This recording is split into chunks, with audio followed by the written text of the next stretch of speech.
E aí, pessoal, beleza? Nesse vídeo aqui, a gente vai falar tudo sobre como comprar um processador para o seu computador. Esse vídeo é o segundo vídeo de como comprar um componente. Então, a gente já assume aqui que você já escolheu qual placa de vídeo você vai comprar para o seu computador e a próxima etapa é a escolha do processador. Tem alguns casos que a escolha do processador e da placa de vídeo é a mesma, né? Que é no caso das placas de vídeo integradas ao processador. Que aí quando você escolhe um processador, a placa de vídeo já está junta e não tem nem jeito de ser diferente. Mas quando não é o caso, você escolhe uma placa de vídeo e um processador, que são, né, as peças mais fundamentais aí para o computador. O processador, ele também é chamado de CPU, ou Computer Processing Unit, Central Processing Unit. Acho que o mais certo é até falar Central Processing Unit, que é a unidade central de processamento do computador. O processador é um chip integrado de silício que ele funciona como se fosse o cérebro do computador, realizando as operações de processamento de dados. Ele desempenha operações aritméticas, de controle e lógicas aí para garantir o funcionamento do PC. No processador, que ainda é um componente pequenininho, além de fazer todas essas operações, ainda tem uma pequena memória, que é uma memória chamada cache, uma memória super rápida e bem pequena também em questão de espaço, comparado com as outras memórias, por exemplo, memória RAM do computador. Ela é centenas, milhares de vezes menor, mas ela chega a ser também centenas de vezes mais rápida que a memória RAM do computador. Então essa memória cache, ela também está dentro do chipzinho do processador ali, do circuito integrado, né, que é esse chip de silício, e vai permitir com que armazene operações que vão ser necessárias ali, instruções que o processador vai desempenhar e que ele precisa recuperar isso bem rápido. E essa memória cache, então, ela está dentro do processador. Até uma das coisas que a gente vai ver é que existem 3 níveis dessa memória cache, e quanto maior são, né, a capacidade em kilobytes e megabytes dessas memórias cache, mais rápido ele fica.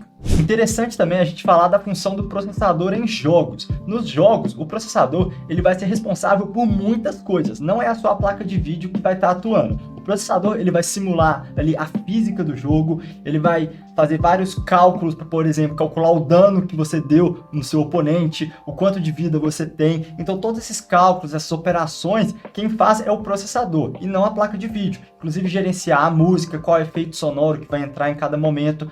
Então, é importante também, para jogar bem com o seu computador, você ter um bom processador. Uma comparação aí da função do processador e da placa de vídeo em um jogo seria o seguinte: se você atirar num lago no jogo, quem vai mostrar a imagem, né, do lago fazendo as ondas e tal na tela é a placa de vídeo, ela que vai gerar essas imagens. Mas quem vai ser responsável por calcular como essas ondas vão se propagar ali na água para fazer esse efeito vai ser justamente o processador. Então os dois vão ser importantes na hora de um jogo. O processador ele também é importante para tarefas no dia a dia, mas para isso você não precisa de um processador muito bom. E ele é especialmente importante para quem trabalha profissionalmente no computador, seja com engenharia, fazendo simulações, ou quem trabalha com trabalhos criativos, edição de vídeo, edição de fotos, vai demandar bastante do processador também. Existem basicamente 2 tipos de processadores: os processadores sem placa de vídeo integrada e os processadores com placa de vídeo integrada. Basicamente é isso. Os processadores com placa de vídeo integrada, você não precisa comprar uma placa de vídeo à parte, sendo que ele já tem a placa de vídeo ali no próprio chip de silício. Mas agora, então, a gente vai ver o que você precisa olhar na hora de escolher um processador, algumas especificações importantes, e por último, a gente vai pegar bem no passo a passo de como comprar um processador. Vamos lá. O primeiro tópico na hora de escolher um processador é a marca dele, se você vai comprar um da Intel ou da AMD. Basicamente são essas 2 opções que a gente tem no mercado hoje. E não tem um vencedor claro se você vai escolher AMD ou Intel. Depende muito do processador em si que você está procurando. Então não existe isso de a AMD é sempre melhor ou Intel é sempre melhor. Dito isso, tem uma coisa que eu acho que vale a pena olhar se você estiver procurando um processador com placa de vídeo integrada, igual a gente já falou, aqueles processadores que dispensam o uso de uma placa de vídeo dedicada, que a placa já está ali no próprio processador. Vale a pena, hoje em dia, um processador da AMD. Os Ryzen, que terminam com G, né, o final Ryzen, por exemplo, 3200G, o que termina com G é porque ele tem o vídeo integrado, e os processadores de vídeo integrado da AMD estão ganhando hoje da Intel. Se a gente pegar uma lista, os 9 melhores vídeos integrados, os 6 primeiros são da AMD. Então é uma escolha clara aí se você quer vídeo integrado, for o principal foco do processador.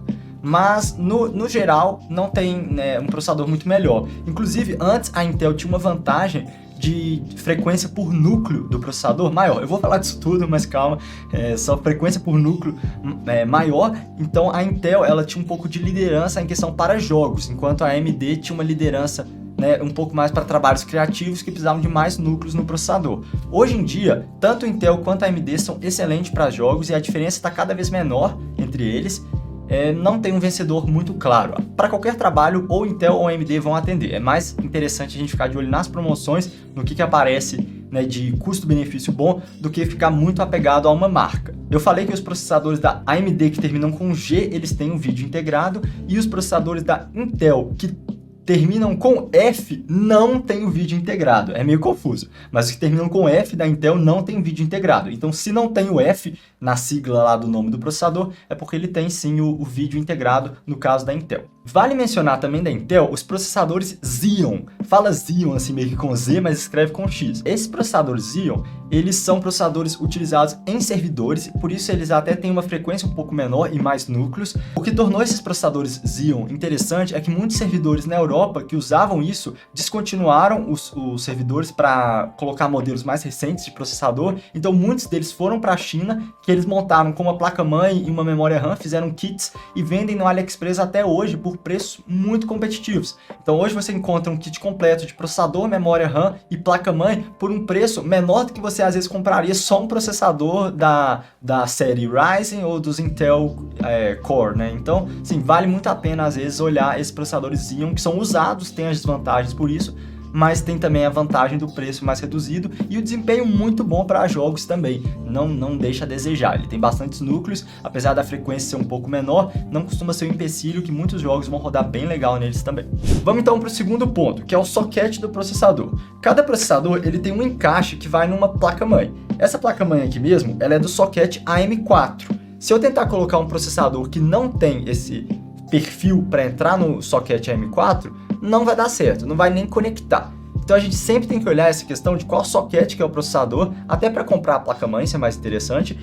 E também a gente tem que saber que nem todo processador que tem um socket que fisicamente encaixa vai funcionar como uma placa-mãe. Talvez esse seria assunto mais que eu vou abordar em detalhes no vídeo de placa-mãe, mas é bom a gente saber que cada processador tem um fator de forma, alguns, né, vários modelos vão caber num certo tipo de placa-mãe e vão funcionar, mas é importante a gente ver essa questão do socket. E tem uma coisa interessante, que os processadores da Intel, eles não têm pinos para fora, né? Os da AMD tem. Então, da AMD ele fica um tanto de pininho saindo do processador, os da Intel eles não têm, eles têm meio que uns furinhos ou só uns contatos ali para poder montar na placa-mãe. Um exemplo de socket são, por exemplo, os AM4, igual eu falei dessa minha placa-mãe aqui, e tem também, por exemplo, o LGA 1151 usado nos cores, né, i3, i5 e 7 de sétima geração, se não me engano, de sétima, oitava e nona geração. Então, assim, às vezes um processador ele é usado em até mais gerações. Mas igual eu falei, não é só funcionar o socket. Uma pegadinha é que além do socket, você precisa ver se o chipset da sua placa-mãe é compatível com o processador que você está comprando. Vamos então agora para o próximo ponto, que são os núcleos e as threads. Núcleos é basicamente como ter mais de um processador no mesmo processador. Antigamente, os processadores tinham um núcleo só. Era um processador, um núcleo. Mas isso foi evoluindo e com o tempo viu-se que mais núcleos no mesmo processador melhorava muito o desempenho em várias tarefas, o computador consegue fazer atividades em paralelo, e isso melhora toda a experiência ali no computador, deixa tudo mais rápido. Foi visto então que quanto mais núcleos, melhor. E antes tinha jogos que só usavam um núcleo, e hoje muitos jogos utilizam 2 núcleos, 4 núcleos ou até mais do que isso. Mas é raro jogos que hoje em dia utilizam mais de 4 núcleos. Enfim, ter mais núcleos no computador é bom porque você consegue fazer atividades ao mesmo tempo. Então, para tarefas, por exemplo, como edição de vídeo, que o computador tem que processar várias partes do vídeo ali ao mesmo tempo, ter vários núcleos vai agilizar o processo de renderizar um vídeo, ter vários núcleos agiliza uma simulação de engenharia, ter vários núcleos agiliza você estar jogando um jogo e depois abrir a internet e começar a pesquisar um vídeo e ao mesmo tempo com uma música no fundo e ao mesmo tempo gravando a tela. Então vários núcleos vão funcionar com vários computadores fazendo isso ali ao mesmo tempo. Mas não são só a questão de núcleos físicos que importam, existem os núcleos fictícios, que é como se o mesmo núcleo ali físico no chip, ele funcionasse como 2 núcleos. E aí isso é chamado de hyperthreading ou SMT, que é Simultaneous Multithreading. Hyperthreading, ou HT, é para Intel e SMT é para AMD, que significa você pegar um núcleo físico e transformar em 2 núcleos virtuais ou 2 threads. É muito comum esses processadores. Então, quando você vê um processador escrito 4C 8T, significa que ele tem 4 cores, ou 4 núcleos, e 8 threads, né, que são então os núcleos fictícios. Quanto mais núcleos fictícios, também melhor. Um núcleo fictício, ele não é tão rápido quanto um núcleo normal, se você for olhar assim, 1 para 1. A Intel mesmo diz que esse uso de núcleos fictícios aumenta em 30% aí o desempenho em tarefas de multitasking. Então vai depender aí do usuário, e esse número de 30% também pode ter mudado, pode depender de processador. Enfim, ter mais núcleos é melhor, mas também não é tudo no processador.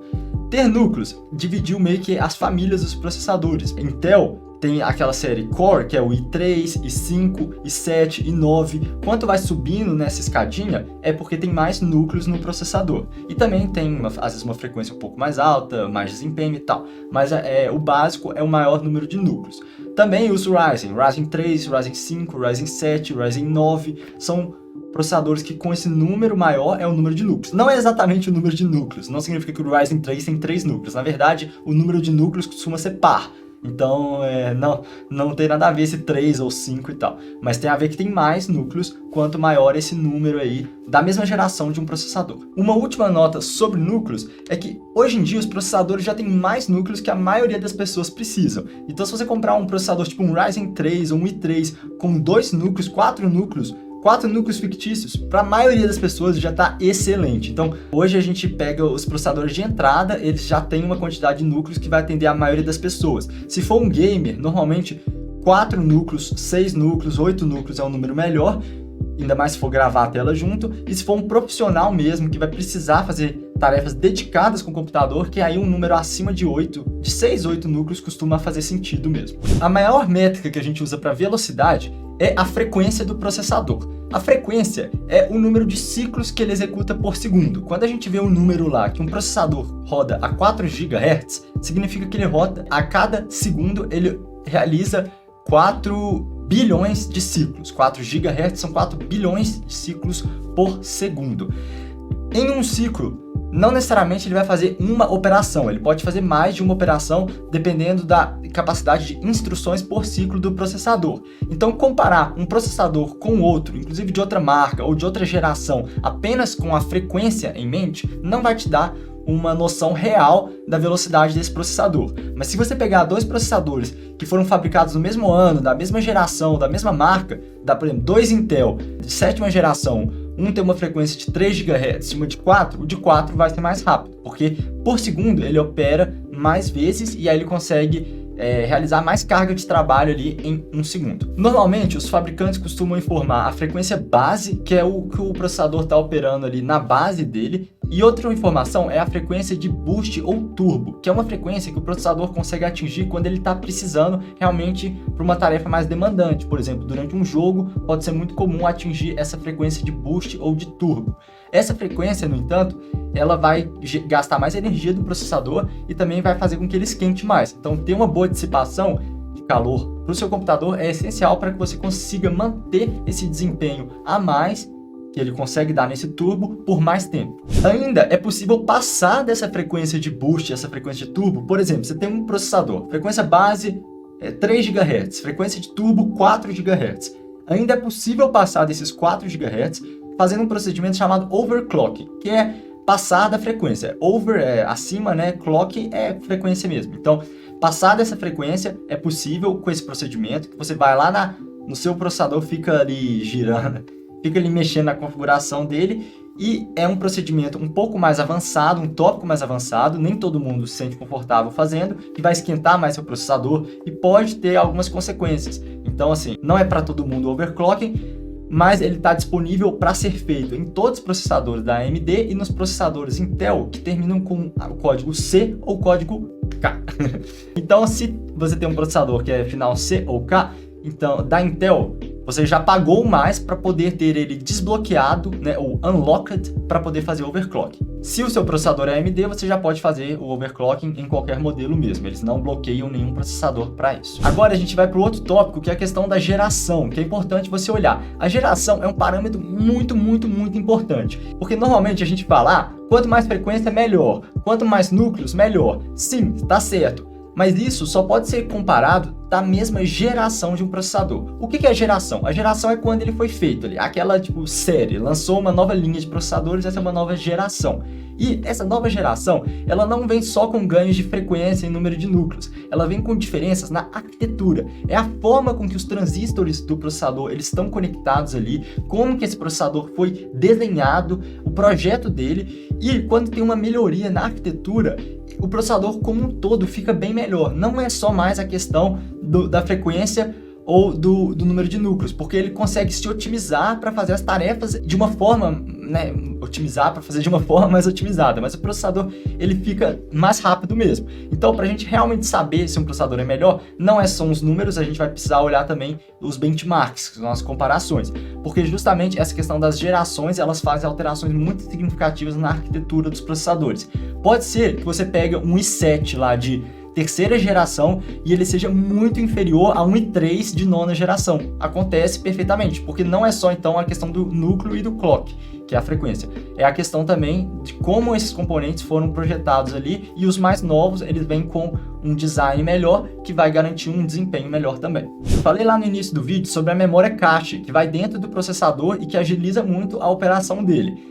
Quanto maior for o número dessa memória, tanto a L1, que é a memória que está mais próxima e a mais rápida, quanto a L2, que é a intermediária, e a L3, que ela na verdade é até compartilhada entre os vários núcleos do processador, quanto maior for o tamanho dessas memórias, em kilobytes ou megabytes, mais rápido vai ser seu processador também, porque ele vai conseguir armazenar essas instruções ali sem precisar ir na memória RAM do computador para poder fazer seus cálculos ali, fazer as operações que ele precisa. Então ele vai ser mais ágil, só que há um custo que essa memória é muito cara. Então, quanto maior esse número, também vai ficar mais caro o processador.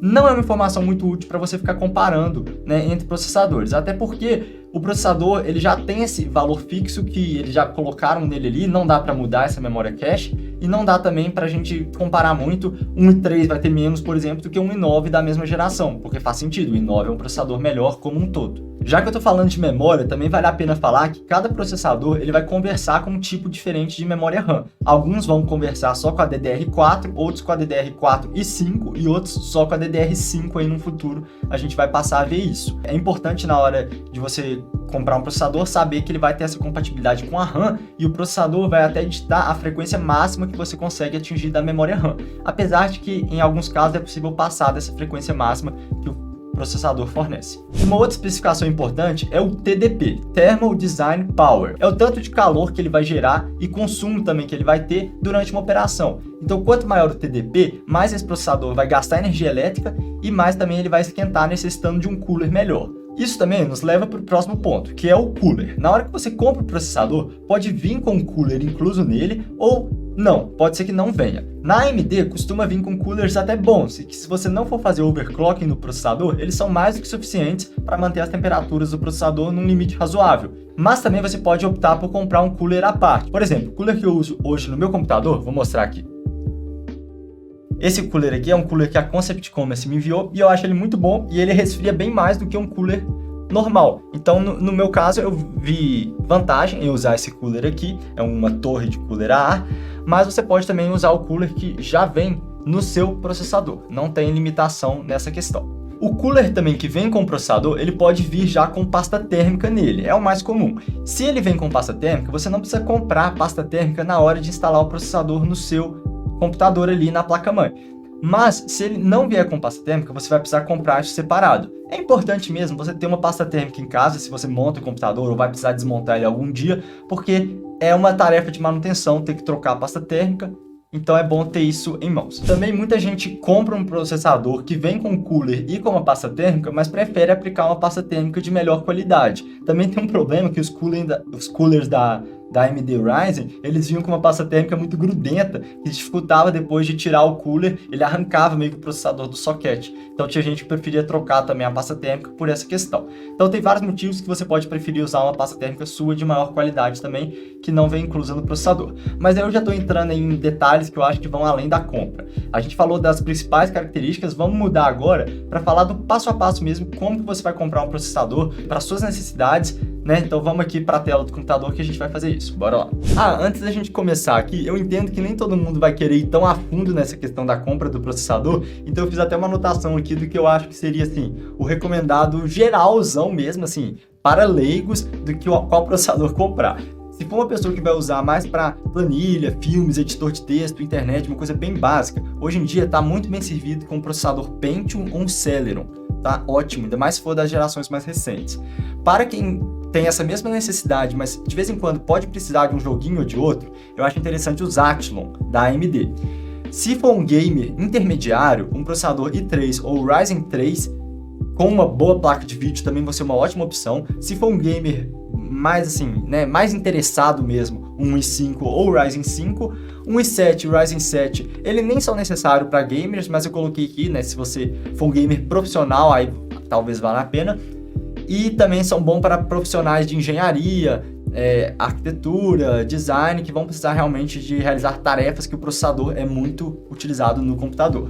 O processador ele não é tão importante quanto a placa de vídeo, por isso que para gamers, um i3 ou Ryzen 3, eu falei ali, às vezes já dá conta. Um Xeon também é uma ótima opção para qualquer um. Então, se você quiser um processador Xeon, tem processador Xeon mais fraco, mais forte, você pode pesquisar pelo modelo que te adequa melhor. E também, disso tudo que eu falei, a geração impacta muito. Então, isso eu falei mais pensando nas últimas gerações dos processadores. Se você pegar um processador bem antigo, aí talvez um i7 ainda não seja tão bom assim. Vale essas coisas que eu falei mais para as gerações mais recentes. Eu tô falando aí de 10ª a 12ª da Intel, a 9ª a 12ª da Intel, e tô falando aí de Ryzen de 1ª a 5ª geração aí, tá válido também. Mas vamos lá, a etapa 0 para você comprar aí um processador. O que você deve olhar primeiro é a sugestão e recomendação para os programas que você vai usar. Por exemplo, se você for na Steam e você pesquisar aí por qual jogo que você vai jogar, aqui eu nem sei qual que eu peguei de exemplo, mas ele já vai te falar a placa de vídeo e também o processador mínimo recomendado. O mínimo e o recomendado. Então você já tem uma ideia aí dos processadores que vão servir. Nesse exemplo que eu peguei, ele recomenda o mínimo, por exemplo, um Ryzen 3200 e como recomendado um Ryzen 5 3600. Mas isso daqui é só para ter uma noção bem geral. Você pode fazer a mesma coisa para programas também. Então, se você for, por exemplo, lá no programa que você quer rodar, vamos supor, um Photoshop, e pesquisar qual que é o processador mínimo. Vamos fazer isso aqui, ó. Ele já vai te dar aqui que você precisa de um processador Intel AMD com 2 GHz ou mais, o que é muito fácil de conseguir aí hoje em dia. É interessante também que nem sempre o mínimo é realmente o mínimo, né? Às vezes você quer um pouco melhor, mas às vezes até menos que o mínimo que você colocar vai funcionar. Então, isso é só para dar um guia inicial.